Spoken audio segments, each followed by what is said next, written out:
Tudor men often step onto the historical stage as bold knights, shrewd courtiers, or fierce warriors, figures carved in stone by power and legend. But beneath the armor and polished words, their inner worlds tell a far more tangled and human story. Behind the public bravado and rigid roles, these men wrestled with fears, desires, loyalties, and secrets that history has long overlooked. Exploring the hidden layers of their lives reveals not only the contradictions of a turbulent era but also striking reflections of what it means to be a man across the centuries, complex, vulnerable, and endlessly adaptable. The Tudor era, 1485 to 1603, is one of the most captivating and mythologized periods in English history. We often think of it in vivid images: Henry VIII with his bulging codpiece and cruel smile, Elizabeth I alabaster-faced and steely-eyed, endless executions on Tower Hill, velvet doublets and roaring fireplaces. These pictures, fed by television, film, and historical novels, tend to freeze Tudor men in a mold of courtly aggression, ambition, and flamboyant masculinity. But the true story of Tudor men, how they lived, thought, feared, desired, worshipped, worked, and aged, is far more nuanced, complex, and in many ways surprisingly intimate. This video seeks to peel back the surface-level depictions and explore the deeper, often hidden aspects of men's lives during the Tudor period. What did it mean to be a boy, a brother, a lover, or a father in an age of profound change? How did the daily rhythms of life feel for the ordinary farmer or the anxious scribe? How did men express tenderness, guilt, ambition, and fear in a society that was both deeply hierarchical and increasingly turbulent? In short, this is a book not about the men we think we know but about the inner lives, the secret lives, of those who lived during one of the most transformative periods in English history. To understand the hidden layers of Tudor masculinity, we must first understand the broader world they lived in. Politically, the era began with Henry VII's rise to the throne after the bloody conflict of the Wars of the Roses. He brought a sense of order and central authority after decades of civil unrest. His son, Henry VIII, would shatter England's religious landscape by breaking with Rome, dissolving the monasteries, and establishing the Church of England. The consequences of these acts were monumental, affecting not only theology and church structures but also individual identity, conscience, and daily practices of belief. Edward VI, a boy king, pushed Protestant reform aggressively, while Mary I sought to reverse course and restore Catholicism, executing Protestants in the process. Elizabeth I then steered a complex middle way, presiding over a time of cultural flourish and maritime expansion, even as she never resolved the country's growing tensions between Protestant and Catholic factions. Religious transformation was perhaps the single most defining element of the Tudor experience. Faith was not merely a personal choice but a public identity. Men's beliefs could mark them as loyal subjects or as heretics, martyrs, or traitors. And religion deeply shaped gender roles and expectations, prescribing how men should govern their households, discipline their children, manage their desires, and submit to God. Yet, even within this rigid framework, men negotiated, compromised, and struggled with their own beliefs. Not every man was a zealot or a hero. Many were simply trying to survive. The economy also shifted rapidly during this time. While England remained largely agrarian, the dissolution of monasteries released huge tracts of land into private hands, giving rise to a new class of landowners. Enclosure movements forced rural families off their traditional lands, creating an influx of displaced men seeking work in towns or serving in the army. Urbanization grew, trade expanded, and a merchant middle class emerged. These shifts altered the landscape of opportunity for men. Social mobility became possible, though still limited. For the ambitious, this was a time to seek patronage, education, or royal favor. For many others, it was an age of grinding poverty, hunger, and illness. Why call them secret lives? The term isn't meant to suggest scandal or conspiracy in every case, but rather to draw attention to the personal, interior, and often undocumented parts of men's lives that traditional political histories have neglected. While we know the headlines of the era, wars, royal marriages, religious schisms, the quieter, interior world of feelings, domestic routines, private faith, friendships, fears, and fantasies has remained largely in the shadows. These aspects weren't always voiced publicly. They had to be inferred through letters, legal records, private devotions, marginal scribblings in books, or the bequests made in wills. Men in this period were expected to be strong, rational, and in control, but they were also vulnerable to doubt, anxiety, and temptation. Their public roles, farmer, priest, merchant, servant, soldier, often concealed deeper emotional lives shaped by love, grief, pride, shame, or loneliness. It's crucial to understand that most Tudor men did not leave behind grand monuments or famous names.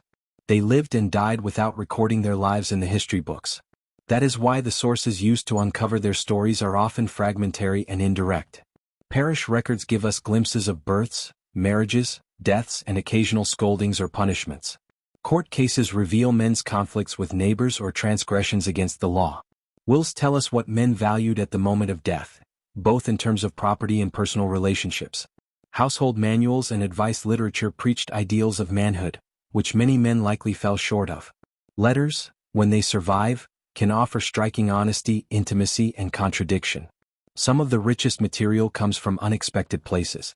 For instance, the records of the church courts, particularly during the Reformation, expose a world of gossip, confession, sexual scandal, and social judgment that rarely appeared in official proclamations. Diaries and journals, though rare, give voice to inner turmoil and daily concerns. Even scribbled notes in the margins of prayer books or school texts can offer glimpses into what preoccupied men at different stages of life. Of course, any attempt to uncover secret lives comes with its own challenges. The very idea of privacy was different in the 16th century. Homes were shared, letters could be intercepted, and the church and community monitored behavior closely. Emotions were often expressed through religious language or through metaphor, making them harder to decode by modern standards. But with careful attention and a willingness to read between the lines, the hidden voices of Tudor men begin to emerge, not just the kings and courtiers but the laborers, students, tailors, stewards, and monks. This video does not aim to be exhaustive. Rather, it offers a curated, thematic journey through the Tudor world as experienced by men of varying status and calling. It will move from cradle to grave, from manor to field, from monastic cell to alehouse. At every turn we will ask, how did men think about themselves? How were they taught to behave? Where did they find joy, identity, and meaning? Where did they fall short of ideals? And how do we, centuries later, make sense of their hidden realities? In revealing these lives, through both the records they left behind and the silences they reveal, we not only better understand the past but also illuminate enduring truths about masculinity, identity, and human longing. This is not just a history of what Tudor men did, but a history of how they felt, hoped, believed, and remembered. The secret lives of Tudor men, long buried beneath political headlines and theatrical costume, are finally ready to be heard. In Tudor England, the path from boyhood to manhood was shaped by a society both rigid in structure and brimming with change. A boy's life began in a world where class, religion, and gender roles determined not just his prospects, but also his treatment, his values, and the expectations laid upon him. While we may imagine childhood today as a time of innocence and freedom, Tudor boyhood was tightly woven into the moral, economic, and social fabric of the time. From the moment he was born, a boy's life was observed, guided, and in many ways orchestrated by forces far beyond his control. In infancy, many boys were raised not by their mothers but by wet nurses, especially if they were born into wealthy families. Nursing another woman's child was common practice among the gentry and nobility, and sometimes even in prosperous merchant households. This custom was not just about convenience, it was tied to beliefs about health, social status, and even the moral transmission of character. Wet nurses were carefully chosen, often scrutinized for their habits, health, and piety, since it was thought their milk could carry both physical and spiritual influence. Some believed that a woman's temperament could pass into the child through her breast milk, making the choice of wet nurse a matter of serious family concern. The physical space of the cradle was more than just a sleeping place, it was a symbol of the beginning of social formation. Infancy was a vulnerable time, and superstitions surrounded early childhood. Mothers and caretakers might use charms or prayers to protect a baby from the evil eye or malevolent spirits.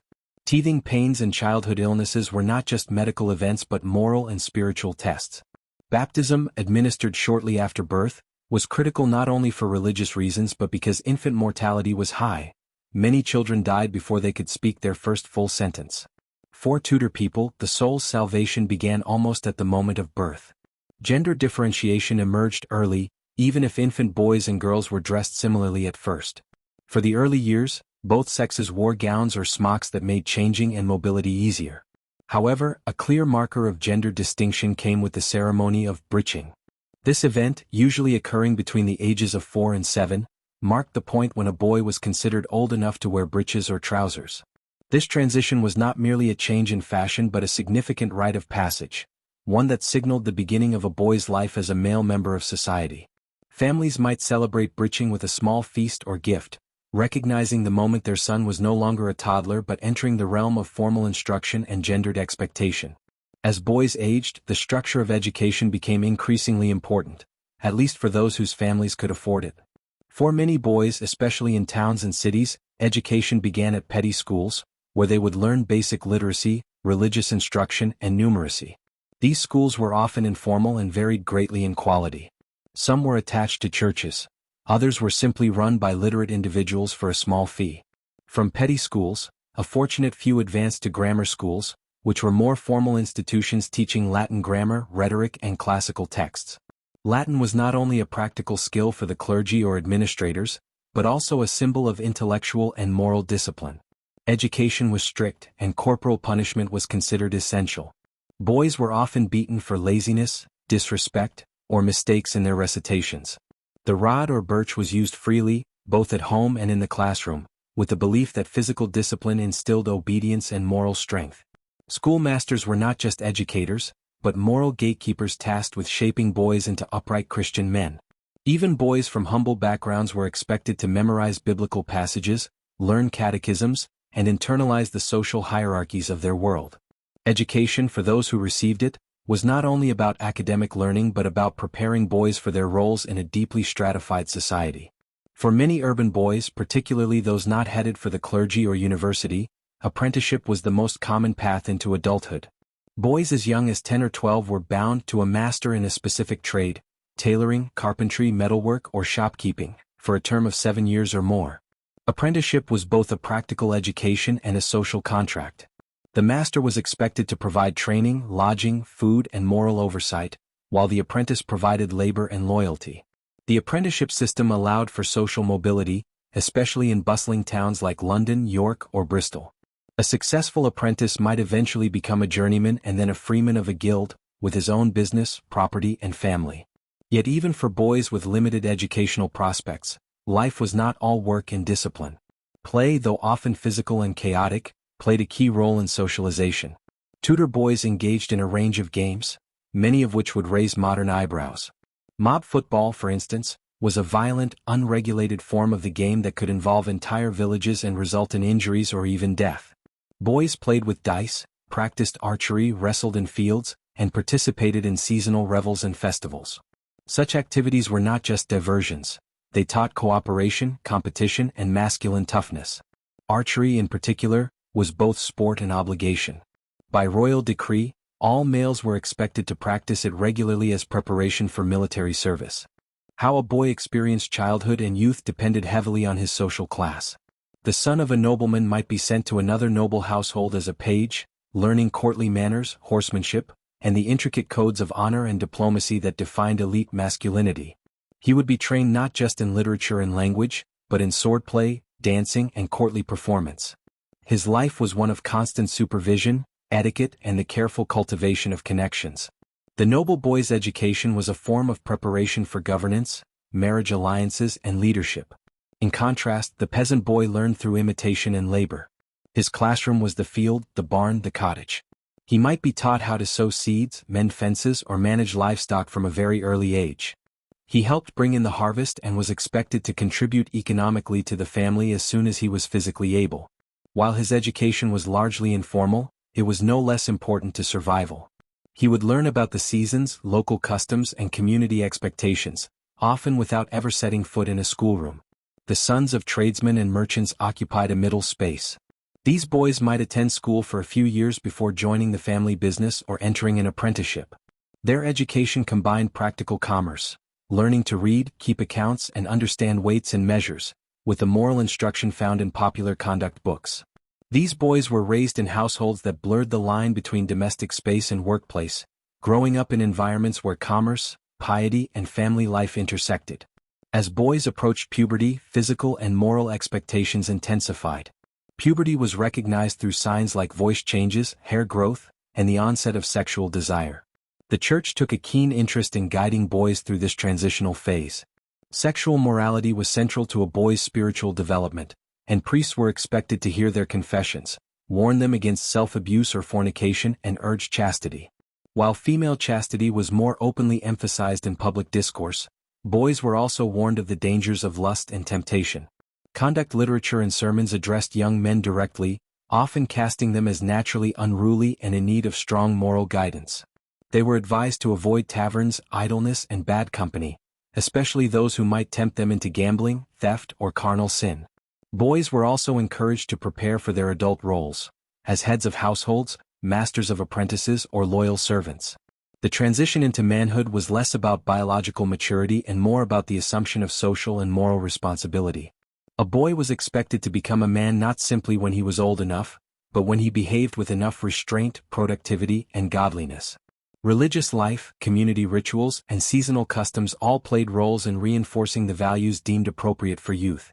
Whether participating in the Passion plays during Lent or carrying torches in a midsummer procession, boys were integrated into the spiritual rhythms of their communities. These events were part entertainment, part education, and part surveillance, where the entire community could observe and shape the behavior of its young males. Despite all these structures, the experience of Tudor boyhood was far from uniform. Some boys died young, others went on to lead lives of wealth and influence. Some were molded by pious instruction, while others grew up amid violence, poverty, or political unrest. But across the board, Tudor society held strong ideas about what boys were and what they should become. They were sons of Adam, born into sin but full of potential. They were raw material to be shaped into God-fearing, obedient, and productive men. In examining Tudor boyhood, we glimpse the origins of adult identity and social order. We see how power, gender, and belief intersected from the very beginning of life. And we recognize that behind the stern portraits and stiff clothing, behind the rules and rituals, Tudor boys, like boys in every era, laughed, fought, questioned, dreamed, and tried to find their way in a complicated world. Their paths were shaped by the hands of others, but within those bounds, they carved out lives that were as full of confusion, courage, and complexity as any found in adulthood. The Tudor family was not a private sanctuary in the modern sense, but a unit of labor, identity, and social standing. It was a structure that determined one's rights, duties, and prospects from birth to death. In a world shaped by patriarchy and hierarchy, men inherited their place within the family with certain expectations: to obey, to contribute, to protect, and eventually to rule. Within the Tudor household, family ties were deeply influential, yet they could be fraught with tension, rivalry, and limitation, especially when shaped by questions of legitimacy, wealth, and religious duty. The Tudor household was often multigenerational and extended beyond the nuclear family. While the idealized image of the father, mother, and children remains prominent in modern imagination, many Tudor homes included servants, apprentices, grandparents, widowed aunts, orphan cousins, and boarders. Hierarchies within the household were well defined. The father stood at the head, spiritually, legally, and economically. He was the patriarch in both secular and theological terms, charged with governing the household, providing for its members, disciplining them, and ensuring their moral and religious education. A Tudor father was often likened to a king within his own domestic realm. Women and children were expected to submit to the male head of house, whose authority was reinforced by church doctrine and legal precedent. While mothers played essential roles in nurturing children and managing domestic affairs, they had little legal standing compared to their husbands. Even male servants or apprentices were often considered part of the family and were expected to address the household head with respect bordering on filial obedience. Loyalty and service were central values within this familial structure, and they extended far beyond blood ties. Within this patriarchal system, the legitimacy of one's birth carried enormous consequences. Legitimate sons, the children born within a recognized marriage, were the legal heirs to property, titles, and status. They were raised with the full weight of paternal investment, seen as continuations of the family line, and often groomed to take over estates, businesses, or roles in the church or government. Illegitimate sons, or bastards, faced a far more uncertain path. Though the term bastard carried social stigma, it was also a legal designation, determining inheritance rights and public recognition. Laws of inheritance in Tudor England generally followed the principle of primogeniture, where the eldest legitimate son inherited the bulk of the estate. Bastards were usually excluded unless formally legitimized by royal decree or private arrangement. This made the distinction between legitimate and illegitimate sons a source of significant personal and political tension, especially in noble families. For kings and nobles, the management of bastards was a delicate matter. On one hand, they might be acknowledged and provided for. On the other, they could never fully claim the status or privileges of legitimate heirs. Some illegitimate were raised in noble households, given minor titles or roles at court, or married off advantageously. The Tudor court had numerous examples, most famously Henry Fitzroy, the acknowledged illegitimate son of Henry VIII, who was given dukedoms and groomed for public office. Yet even these acknowledged sons existed in a liminal space, often depending on the whims of their fathers and the political currents of the moment. In lower-class families, illegitimacy might be less dramatic but still carried shame and economic hardship, especially for mothers who bore the brunt of social condemnation. Father-son relationships were deeply shaped by these legal and emotional dynamics. The father was both provider and disciplinarian, guide and judge. His role extended far beyond the economic. He was also expected to shape his son's moral character, religious beliefs and occupational path. A father might arrange his son's apprenticeship, secure him a place at school or university, or bring him into the family business. Sons were expected to honor and obey their fathers in youth, then care for them in old age. The Book of Common Prayer and countless sermons emphasized filial piety as a divine command, not merely a social custom. Fathers were also spiritual instructors. In the Protestant households that became more common under Edward VI and Elizabeth I, fathers were expected to lead family prayers, catechize their children and ensure Sabbath observance. The home was considered a little church, with the father as the minister. In Catholic households under Mary I or in recusant families under Elizabeth, the pressure on fathers to protect the faith of their children could be immense and dangerous. Faith and fatherhood were thus intimately linked, and the household became a battleground for larger religious identities. Despite the ideal of paternal authority, father-son dynamics could be fraught. Sons were not always obedient. They might reject their father's trade, rebel against his rules, or squander his resources. Conflicts over inheritance, religion, or marriage choice were common and could lead to estrangement or even legal disputes. Testamentary records from the period occasionally include stern rebukes or exclusions of ungrateful sons, revealing the emotional weight that such conflicts carried. Conversely, some wills include generous provisions or tender words, suggesting relationships of deep affection and mutual respect. Siblings, too, played a major role in shaping the male experience of family. Brothers grew up together, worked together, fought together, and often competed with each other. In noble families, the eldest son received the title and estate, while younger sons were expected to seek careers in the church, the military, or at court. This created inherent tensions. Younger sons might feel marginalized or resentful, and their ambitions could lead to rivalry. In some cases, these rivalries exploded into outright betrayal or political intrigue, especially among aristocratic households where power and proximity to the monarch were at stake. For commoners, sibling rivalry was more likely to be about resources and survival. In smallholding families, land might not be large enough to support all the sons. As a result, some were sent to become apprentices, soldiers, or laborers elsewhere. In towns, merchant families might support multiple sons in business, but even then, divisions of wealth and opportunity could lead to envy or conflict. Brothers might also be deeply supportive, forming lifelong partnerships in business or religion, but their bonds were always conditioned by the competitive nature of inheritance and status. Sisters, while outside the direct line of inheritance, also played a role in shaping male experience. Arranging a sister's marriage could become a strategic and financial obligation for brothers, particularly in the absence of a father. Brothers might serve as guardians, matchmakers, or negotiators, and such responsibilities could bind siblings closer or create resentment, especially if dowries were large or strained family resources. Emotional bonds between brothers and sisters were often tender, and surviving letters occasionally reveal a protective and affectionate tone. Beyond blood ties, kinship in Tudor England was also constructed through godparenthood, which carried significant religious and social responsibilities. When a boy was baptized, often just days after birth, he was assigned one or more godfathers, and typically one godmother. These godfathers were not just ceremonial figures, they were spiritual sponsors, entrusted with the religious and moral upbringing of the child if the parents died or failed in their duty. Godfathers were expected to provide guidance, gifts, and sometimes even financial support. Choosing a godfather was a strategic decision. It could strengthen family alliances, confirm loyalty to patrons, or honor respected members of the community. For noble families, godfathers were often powerful figures at court, sometimes even the king. For commoners, the local squire or priest might serve in this role. The bond between godfather and godson could be lifelong, and though not always close in emotional terms, it was considered binding in spiritual and legal senses. This system of spiritual kinship created a second layer of male relationships, overlapping with blood ties but distinct in character. Godfathers could serve as mentors, protectors, and benefactors. In return, godsons were expected to honor their godfathers and remember them in prayers, deeds, and sometimes even in their wills.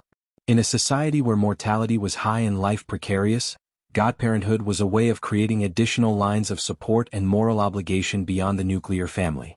These various threats, patriarchal authority, the issue of legitimacy, father-son relations, sibling rivalry, and godparent bonds, wove together to form a dense fabric of male kinship in Tudor England.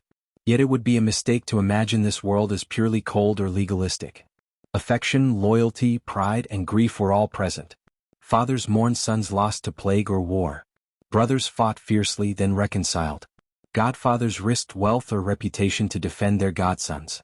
Behind the formal structures and public expectations lay countless private moments of shared labor, whispered secrets, hard lessons, and enduring companionship. The family in Tudor society was both a shelter and a crucible. It offered identity, but it also imposed roles. It provided care but also demanded sacrifice. And while it promised continuity, it constantly negotiated change, through birth, death, marriage, conversion, or scandal. Tudor men were shaped profoundly by these dynamics, inheriting not just names or lands, but also a sense of who they were and what was expected of them. The story of family in this era is not just one of structure, but of struggle, resilience, and the ever-present hope that through the bonds of kinship, a man might find meaning, power, and perhaps even love. In the rolling fields and narrow lanes of Tudor England's countryside, the lives of working men were intimately tied to the land, to the seasons, and to each other. Whether yeomen with modest landholdings, husbandmen tending rented plots, or agricultural laborers surviving on daily wages, these men formed the backbone of rural society. They plowed, sowed, reaped, and raised animals not only to sustain their families but to uphold the larger economy of the realm. Their labor was essential, their world local, and their identities inseparable from their trades. The farmer, the miller, the butcher, the baker, each played a distinct role, but together they made rural England run. The day-to-day existence of a rural working man depended largely on his status within the agricultural hierarchy. Yeomen were the most prosperous among them. They owned or leased substantial land, enough to support a family and employ laborers. Many could read and write, paid taxes, and held positions of influence in village affairs. Their homes, though modest by noble standards, were relatively comfortable and sturdy. A yeoman might supervise several acres of arable land, rotating crops, managing livestock, and overseeing the collection of rents if he also sublet property. Husbandmen stood a rung below, typically owning smaller plots or renting them from landlords. They worked alongside their families, producing just enough to survive and occasionally sell surplus goods. Unlike the yeomen, husbandmen were less likely to be literate or hold village office, but they were respected as independent men. Their lives were full of physical toil and financial uncertainty, especially during years of poor harvests or illness. At the base were the agricultural laborers, men who owned no land and survived by selling their labor. These men might find work plowing, reaping, threshing, or hauling. They lived in small cottages or lodged with others, often with little security from week to week. Their lives were marked by instability, yet their contribution to the rural economy was vital. Without their hands, no harvest would come in, no fields would be cleared, no hay stored for the winter. The rhythm of life for all rural men was dictated by the seasons. Each month brought its own set of tasks, responsibilities, and expectations. In spring, fields were plowed and sown with barley, wheat, oats, or peas. Men worked from early morning until sunset, using ox-drawn plows, breaking soil that was heavy and resistant. April and May brought lambing and the first shoots of crops, as well as hopes for good weather and abundant growth. Summer was a time of maintenance, fencing, weeding, mending tools. It was also the season for fairs and festivals, moments of communal joy when laborers might relax, compete in games, drink ale, or court young women. But as the days lengthened, so did the work, for summer gave way to harvest. In August and September, every able-bodied man was expected to help bring in the crops. The entire village mobilized, men with sickles and scythes cutting grain, others bundling and carting it to barns or threshing floors. Autumn was dominated by the gathering of fruits, nuts, and late crops. It was also the season for killing livestock, salting meats, and storing provisions for winter. Winter itself was a quieter time agriculturally but not idle. Men repaired thatch, dug ditches, pruned trees, or cut wood. Winter also brought feasts and holy days, Christmas, Epiphany, and the pre-Lenten revels, providing rare opportunities for leisure, music, and fellowship. Throughout the year, rural men used tools that were both simple and efficient. The heavy-wheeled plow, pulled by oxen, was the most important piece of farming equipment. It turned the thick English soil and prepared it for sowing. Harrows broke clods and mattocks helped with digging. Sowing was done by hand, seeds scattered across fields and then lightly covered with soil. Harvest tools included scythes for mowing and sickles for cutting grain. Threshing was performed with flails, long-handled wooden instruments swung rhythmically to break grain from chaff. Animal husbandry was also central. Men raised sheep, pigs, chickens, and cows, using them for meat, milk, eggs, wool, and manure. Livestock were both economic assets and practical necessities. Men carefully managed breeding, grazing rights, and fodder supplies, as the health of their animals could mean the difference between security and starvation. In some areas, communal grazing lands, commons, were used collectively by villagers, reinforcing cooperation but sometimes igniting disputes. One of the key figures in village life was the miller. He operated the water or wind mill that ground grain into flour, a crucial step in the rural food chain. The miller was often viewed with suspicion, accused of skimming flour or using dishonest weights. Nevertheless, his role was essential. The baker too was central. Baking required skill, fuel, and precise timing. Not every household had an oven, so men brought their dough to be baked communally or by local specialists. The butcher's work was seasonal, especially in autumn, but vital, providing meat for markets, preserving it with salt and distributing hides and fat for other uses. Reputation was everything in a rural village, and men's standing was determined by both their labor and their behavior. A hard-working man who paid his dues, kept his fences in good repair, and observed holy days was well regarded. Those who drank too much, fought, shirked church, or neglected their land risked being named and shamed. The alehouse was a key arena for social life. Men gathered to drink, talk politics, exchange news, and sing. Alehouses were also sites of moral policing, as both church authorities and neighbors monitored who spent too much time or coin at the cup. Village life involved communal work as well. Men banded together to repair roads, build hedges, or assist in large tasks like barn raisings.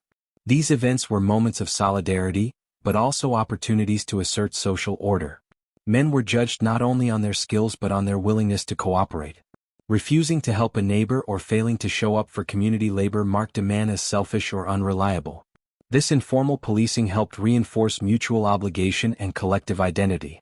Festivals and feast days punctuated the labor. May Day, Midsummer, Harvest Home, and Christmas all brought license for merriment.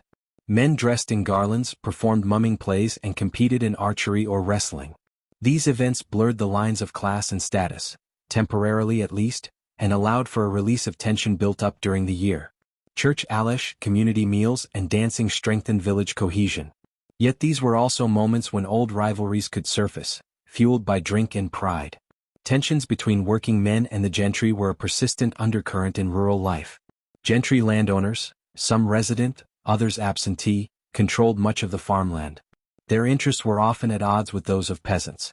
One of the most enduring and bitter sources of conflict was enclosure, the privatization of common lands for pasture or commercial farming. When fields once shared were fenced off, working men lost access to vital resources, grazing land, wood, and even pathways. This led to economic hardship and resentment. Enclosure sometimes provoked protests, sabotage, or outright rebellion. Men tore down hedges, filled in ditches, or confronted stewards. These acts were not random violence but desperate attempts to defend traditional rights and communal survival. In the 1549 uprisings, the Prayer Book Rebellion in the West and Kett's Rebellion in Norfolk, thousands of working men voiced grievances not just about religion, but about social injustice. Their complaints included high rents, unfair taxes, and the greed of landlords. Though ultimately crushed, such movements revealed the limits of patience and the strength of rural solidarity. Taxes were another sore point. Working men were expected to contribute to parish rates, poor relief, military levies, and church dues. In times of plague, war, or crop failure, these burdens became unbearable. Those who could not pay might lose land or face legal action. Yet Tudor working men were not simply victims. They were active in local governance. Many served as jurors, constables, or church wardens. They helped enforce order, administer justice, and support the poor, revealing their integration into the fabric of village authority. Despite hardships, the rural Tudor man was not powerless. He had knowledge of the land, the weather, the cycles of life, that made him resilient.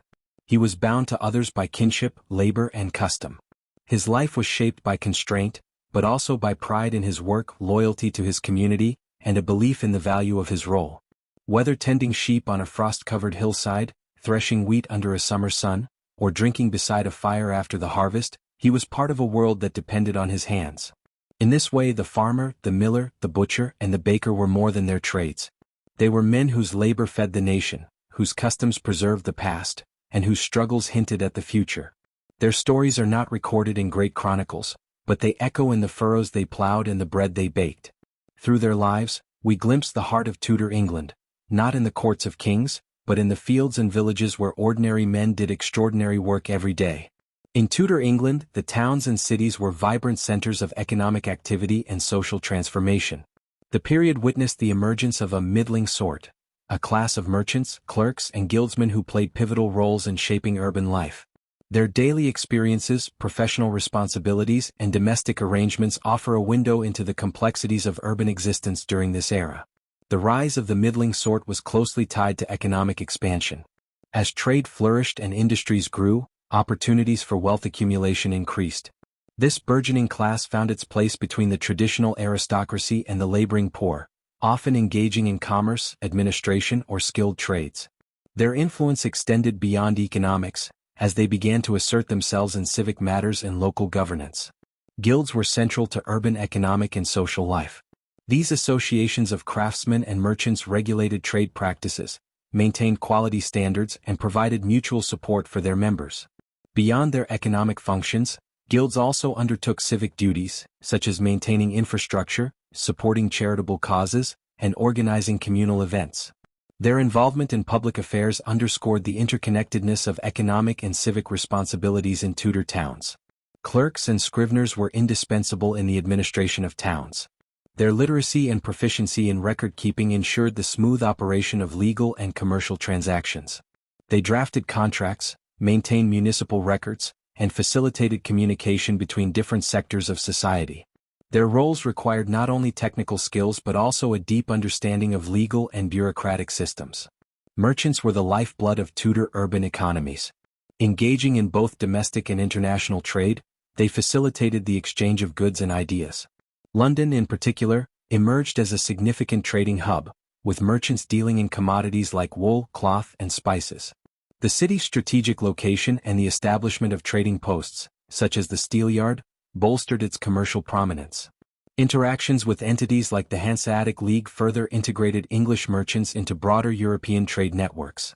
Domestic life in Tudor towns was characterized by the integration of work and home. Many families operated workshops or businesses from their residences, blurring the lines between professional and personal spaces. Apprenticeships were common, with young individuals living with master craftsmen to learn trades. These arrangements fostered close-knit communities where economic activities were deeply embedded in daily life. The lives of merchants, clerks, and guildsmen in Tudor towns were marked by a dynamic interplay of economic ambition, civic engagement, and domestic integration.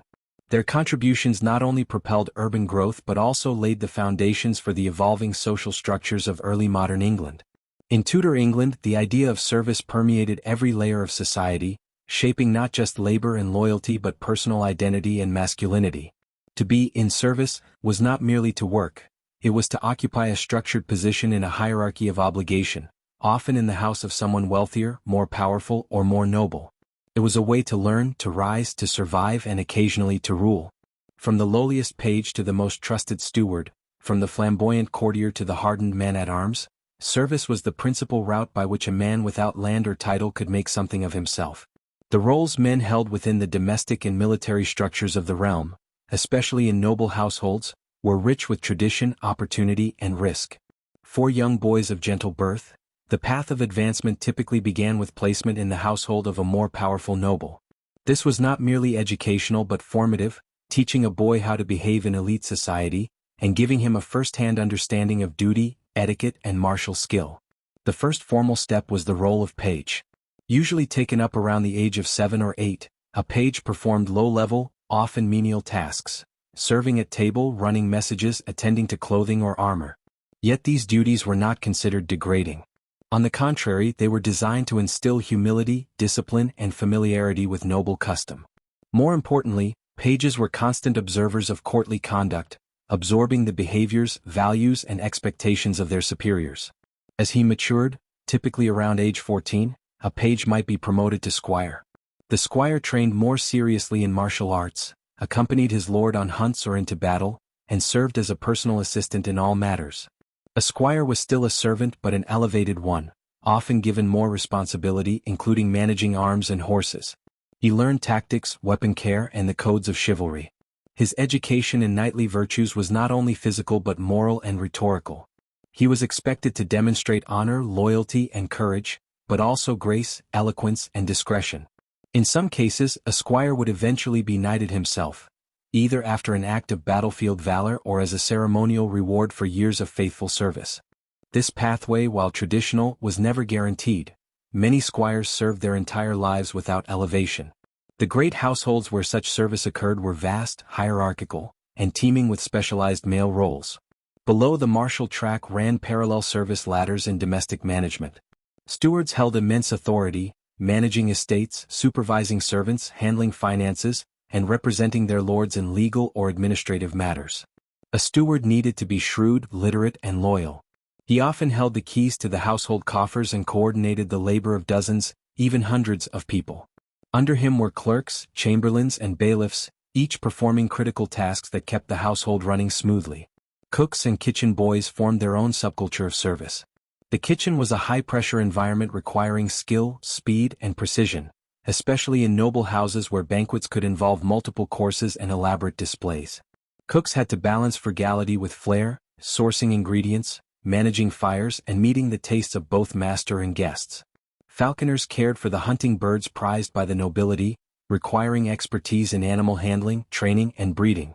Grooms and stable boys tended horses, vital to transportation, warfare, and status, maintaining tack, grooming animals, and managing feed in rotation. Each of these roles was labor-intensive and essential, and all were held by men or boys in service to a lord or lady. The performance of masculinity in these households was heavily shaped by courtly ideals. A man was expected not merely to serve but to serve well, to embody honor, discretion, and polish.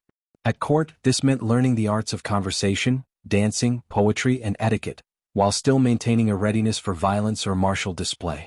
Dueling, though often technically illegal, remained a dramatic and socially meaningful way to defend reputation. Men of the court performed chivalry not only on the battlefield but in the drawing room, through elegant gestures, refined wit, and careful flattery. These performances of masculinity were closely watched and highly competitive, and they carried real consequences for advancement or disgrace. This mixture of grace and force was epitomized in the figure of the courtier knight, someone who could quote Latin, compose verse, and then mount a horse to charge into battle or lead a skirmish. These men had to walk the tightrope of power politics. One misstep, one unguarded word could see them cast out of favor, or worse. But if they succeeded, they might win titles, land, or even royal appointment. Courtly masculinity was thus as much about political survival as personal honor. At a more militarized level of service were the men-at-arms, professional soldiers or retainers bound to a nobleman. In times of peace they served as guards, enforcers, or intimidators. In times of war or rebellion they became frontline fighters. These men were well equipped, often wearing chainmail or partial armor, and carried swords, polearms, or crossbows. Many were veterans of campaigns in Scotland, Ireland, or France. They were loyal not to the state in any abstract sense, but to their lord, and their livelihoods depended on his fortunes. The presence of such armed retainers within private households was both a symbol of status and a source of tension. During the early Tudor period, especially under Henry VII, there was considerable concern over retaining, the practice by which nobles maintained private armies. Laws were passed to limit this, but enforcement was uneven. In border regions or areas with weak crown control, these men-at-arms played critical roles in maintaining order, or in threatening it. They were used to settle scores, defend property, or participate in local feuds. This domestic militarization meant that power in Tudor England was always a little fragile, a little negotiable. Men in service were embedded in networks of patronage that extended far beyond their immediate households. Every nobleman had clients and retainers. Every servant had hopes of advancement. To rise, one needed not just skill but sponsorship. Patronage was expressed through the gift economy, gifts of money, land, clothing, or privilege. A servant who pleased his master might receive a fur-lined cloak, a lease to a profitable farm, or a position for his son. In turn, he was expected to be loyal, to vote as directed in local elections, to fight when summoned, and to add to his patron's prestige. This gift culture created a complex web of mutual obligation. Advancement depended not only on competence but on visibility, favor, and luck. A clever steward might parlay a good harvest into a reputation for management. A well-timed verse might win a poet a royal pension. But it was always precarious. Patronage could vanish overnight if a lord fell from grace, died, or favored someone else. Many men lived at the edge of security, dependent on letters of recommendation or the whim of a superior. Within these client networks, ambition was both praised and feared. A man who reached too far might be accused of arrogance. One who failed to assert himself might be forgotten. Navigating this landscape required a particular kind of intelligence, a sense of timing, deference, and self-promotion. It was a political education in miniature, and many men who later entered government or court had first cut their teeth as servants in noble households. Despite the challenges, service offered one of the few real routes for social mobility. Some men rose from obscurity to command troops, manage vast estates, or advise the crown. These stories, while exceptional, were powerful. They reinforced the idea that loyalty, skill, and patience could be rewarded. In reality, most men in service remained within the lower ranks, but even there, life could offer stability, meaning, and modest prosperity. Daily life for men in service was shaped by the routines and demands of the household. They woke early, worked long hours, and remained always on call. They wore liveries that marked their allegiance, followed strict hierarchies, and observed numerous rituals of behavior. Their lives were a blend of order and ambition, of constraint and opportunity. They lived among splendor but seldom owned it. Yet for many, this proximity to power, however mediated, was preferable to obscurity in a rural hamlet or as an urban laborer. Their stories tell us that Tudor masculinity was not a single, monolithic ideal. It was multiple, shifting, and contested, shaped as much by cooking fires and falcon mews as by tournaments and courts. The men who served, in whatever capacity, were as essential to the workings of power as the lords they attended. They negotiated danger, sought favor, and performed their identities in spaces that were at once private and political. The service ladder then was more than a career path, it was a worldview. It defined how men saw themselves and others, how they imagined duty, aspiration, and manhood. Whether tending horses or holding swords, keeping books or carrying trays, these men moved through a landscape of power and performance, in which every action might be watched, weighed, and remembered. In their striving and loyalty, their setbacks and small triumphs, we glimpsed the intricate architecture of Tudor society, held together not by grandeur alone, but by the lives of those who served. In Tudor England, the religious landscape underwent profound transformations, reshaping the roles and lives of monks, priests, and those deemed heretics. Before the Reformation, parish priests were central figures in their communities, responsible for spiritual guidance, administering sacraments, and collecting tithes. They were expected to remain celibate, a practice that became more strictly enforced over time. However, tensions often arose between clergy and parishioners, stemming from disputes over tithes and perceptions of clerical misconduct. Monastic life was characterized by strict adherence to religious routines and communal living. Orders like the Benedictines and Carthusians followed rigorous schedules of prayer, work, and study, guided by the rule of Saint Benedict. Monasteries served as centers of education, agriculture, and hospitality, playing a vital role in both spiritual and secular aspects of society. The dissolution of the monasteries, initiated by Henry VIII between 1536 and 1541, led to the closure of over 800 religious houses. This upheaval displaced thousands of monks and nuns, stripping them of their homes and livelihoods. The aftermath saw many former clergy adapting to new roles, with some priests marrying and integrating into secular life, challenging previous notions of clerical identity. Heresy and calls for reform had been present in England prior to the Reformation, notably through the Lollard movement led by John Wycliffe. The Lollards advocated for vernacular scriptures and criticized church corruption, laying groundwork for later Protestant reforms. During the Reformation, individuals like William Tyndale furthered these efforts, translating the Bible into English and facing persecution for their beliefs. Despite institutional changes, personal devotion remained significant. Books of Hours became popular among lay people, providing structured prayers and reflections for daily use. These texts facilitated private spirituality, allowing individuals to maintain religious practices amidst broader ecclesiastical shifts. The Tudor period was marked by dramatic religious changes that redefined the roles of clergy and laity alike. The dissolution of monastic institutions, enforcement of clerical celibacy, emergence of reformist movements, and continued personal devotion all contributed to a complex and evolving religious landscape. In Tudor England, the military landscape was a complex tapestry woven from the threads of land-based soldiers, seafaring sailors, and clandestine schemers. The period was marked by significant developments in military organization, naval expansion, espionage, and the handling of deserters and prisoners of war. The Tudor military was organized through muster rolls, which were comprehensive lists documenting able-bodied men eligible for military service. These rolls detailed the names, weapons, and readiness of individuals, serving as a crucial tool for mobilization during times of conflict.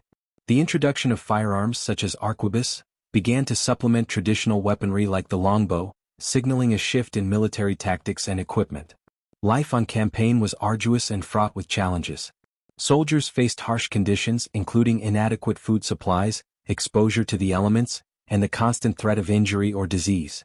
Camaraderie among troops was essential for morale, but the hardships of campaign life often led to instances of pillaging and disorder.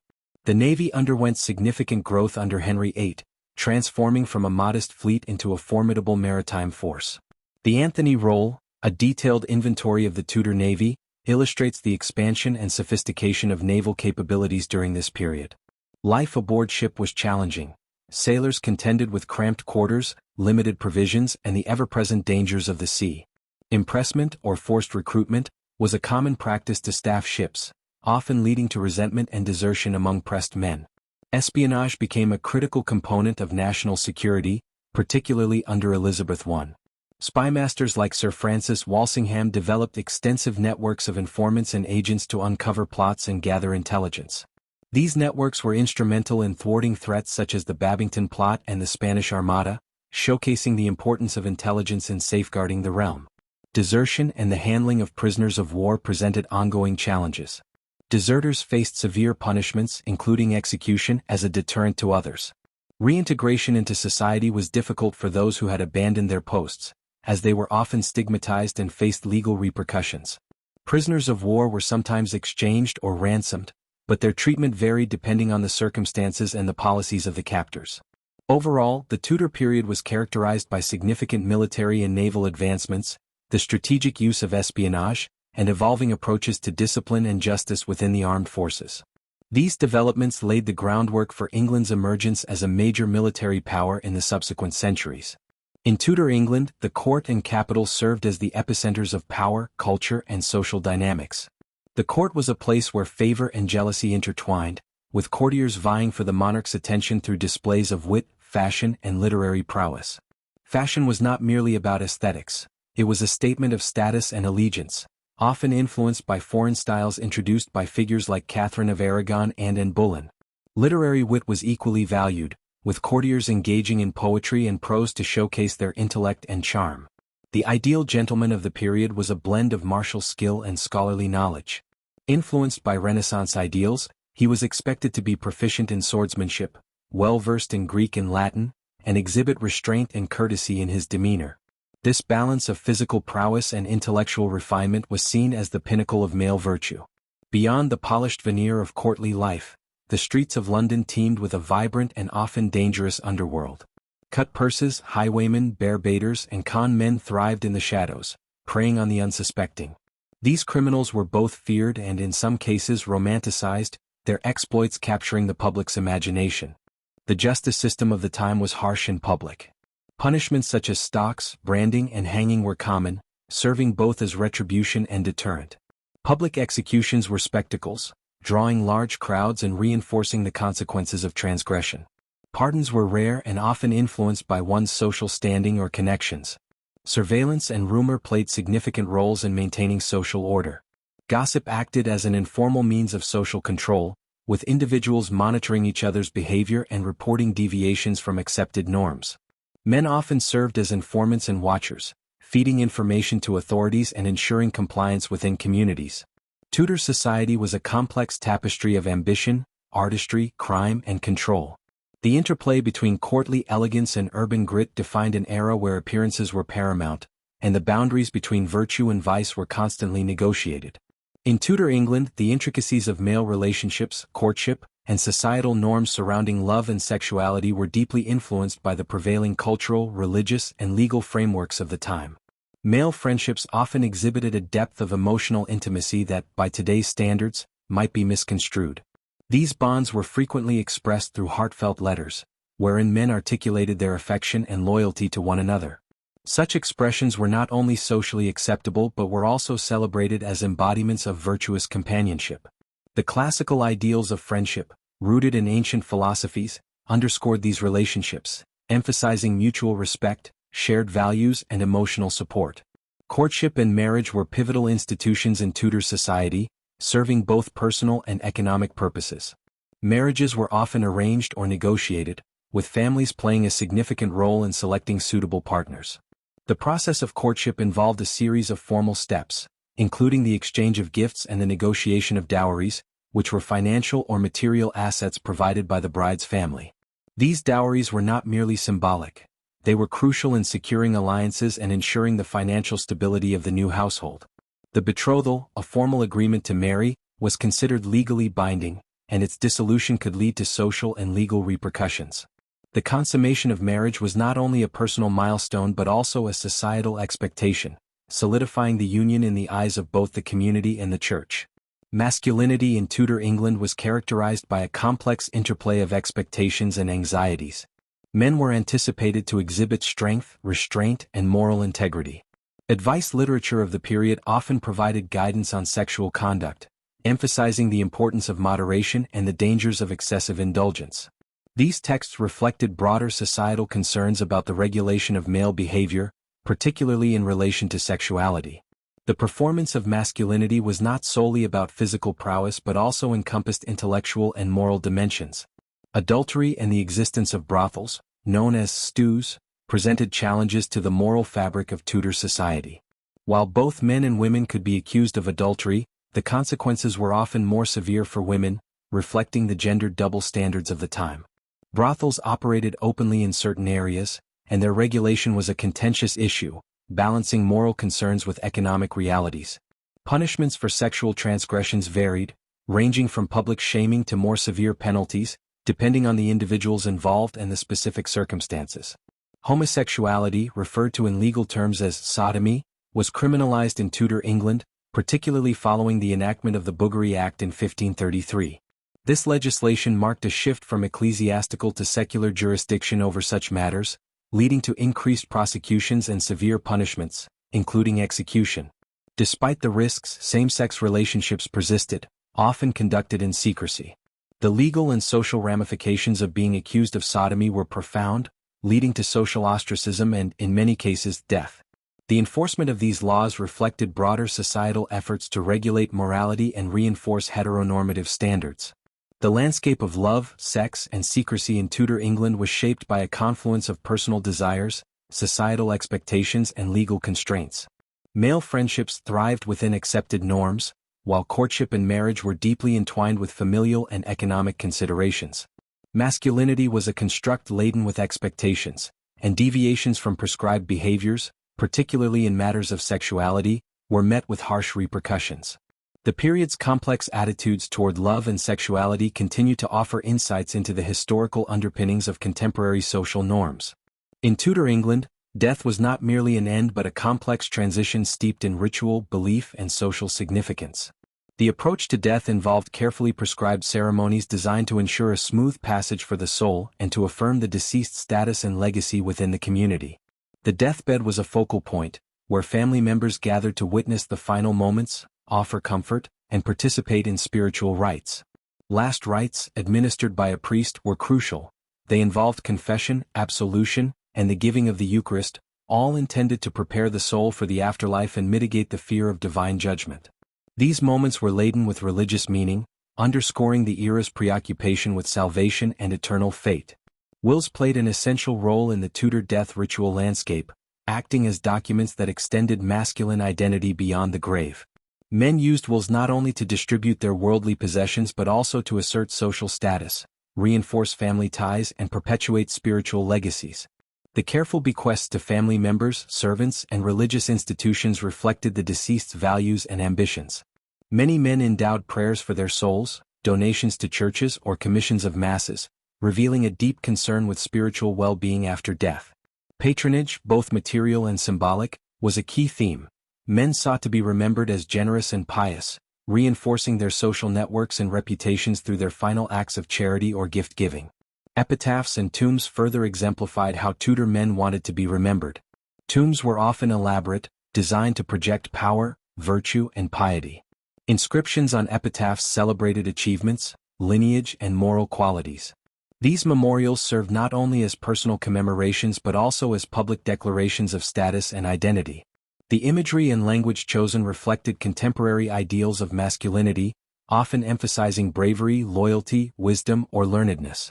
Through these monuments, men crafted a narrative of their lives that would outlast their physical existence, shaping the way they were perceived by posterity. Supernatural beliefs were integral to Tudor understandings of death and memory. Ghosts, saints, and martyrs featured prominently in popular imagination, with men often depicted in these roles. Ghost stories underscored unresolved business or moral debts, acting as reminders of social and spiritual order. Saints and martyrs, particularly those who died for their faith, were venerated as exemplars of divine favor and masculine virtue. These supernatural presences were both feared and respected, reflecting anxieties about death's power and the afterlife. Their tales reinforced communal values and religious beliefs, weaving the memory of individuals into a larger cosmic narrative. The way Tudor men are remembered today is a complex interplay of myth and reality. Historical figures like Henry VIII loom large in public consciousness, often overshadowing the nuanced realities of Tudor masculinity. Henry's image as a powerful, larger-than-life monarch has colored perceptions of the entire period, sometimes distorting the lived experiences of ordinary men. However, recent scholarship has worked to peel back these layers, revealing a more textured understanding of Tudor men's lives, identities, and legacies.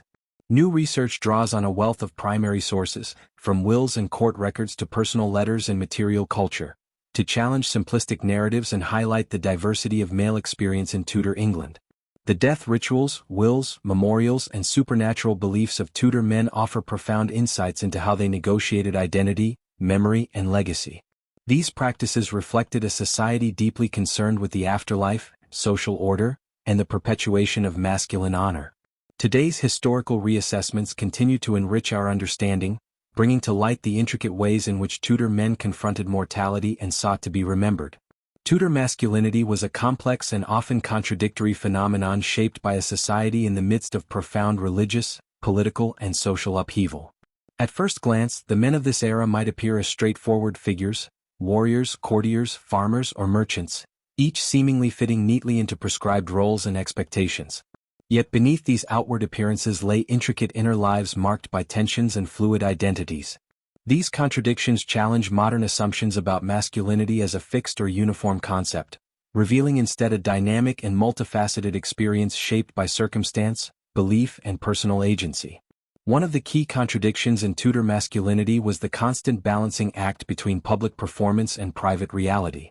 Men were expected to uphold ideals of strength, honor, and control, especially in the courtly and military spheres. They had to exhibit courage in battle, mastery of arms, and stoicism in the face of adversity. At the same time, the era demanded intellectual refinement, as seen in the gentleman's education in classical languages and literary arts, signaling a Renaissance ideal that valued not just physical prowess but also learning and restraint. This dual expectation created a tension between the outward display of masculine power and the inward cultivation of sensitivity and self-control. Religious upheaval further complicated Tudor masculine identities. The Reformation and its aftermath overturned centuries-old beliefs, reshaping men's spiritual lives and social roles.